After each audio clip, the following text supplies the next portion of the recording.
Welcome back to my channel आणि good morning सर्वांना. आज संडे आहे आणि कामं सगळी लेटच झाली होती. तर म्हटलं चला, घरामध्ये खूप सारे पेपर पडून होते, तर म्हटलं चला ते पेपर मी आवरून एका ठिकाणी फोल्ड करून ठेवते आणि एक ड्रॉवर त्यासाठी स्पेशल करते. कारण हे पेपर सगळ्या घरात अस्तव्यस्त पडलेले असतात ना, तर ते पेपर विनाकारण फेकले जातात आणि काही कुणाला जर हवे असतील तर ते मला द्यायलाही योग्य एका ठिकाणी असले तर मस्त मी ते पेपर आवरायला घेतले आणि चांगले चांगले पेपर ठेवले. जे माझे वाचायचे बाकी होते तेही बाजूला करून ठेवले. कारण मला एक सवय आहे की मला काही आवडलं एखादा टॉपिक तर मी ते कात्रण कट करून एक साईडला करून ठेवते आणि वाचत राहते जेव्हा टाईम भेटेल तेव्हा. त्यानंतर मला आता कॅन्टीनलाही जायचं होतं आणि खूप दिवसाचं माझं चाललं होतं कॅन्टीनचं सामान मी आवरून ठेवेल.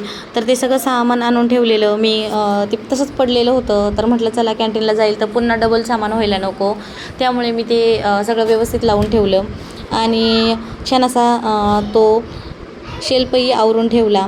त्यानंतर मी दुसरा शेल्फ पाहते तर त्यामध्ये मला मस्त असे रांगोळीचे कलर भेटले, तुम्ही पाहत असाल. तर म्हटलं चला रांगोळीत काढताना दिवाळीच्या वेळेस मला हे कलर कामं येतील आणि जे कलर आहेत ना ते मला खरेदीच्या वेळेस आणायची गरज नाही. तर बरं झालं, हा एक फायदा मला झाला. आणि त्यानंतर मुलं फारच आरडाओरडा करत होते, त्यामुळे म्हटलं चला यांचं तोंड बंद करण्यासाठी मला काहीतरी बनवावं लागेल झटकीपट. तर मला मस्तपैकी कॅन्टीनच्या सामानामध्ये एक पॉपकॉर्नचं पॅकेट भेटून गेलं आणि मस्त मी ते पॉपकॉर्न बनवून मुलांना खाऊ घातले.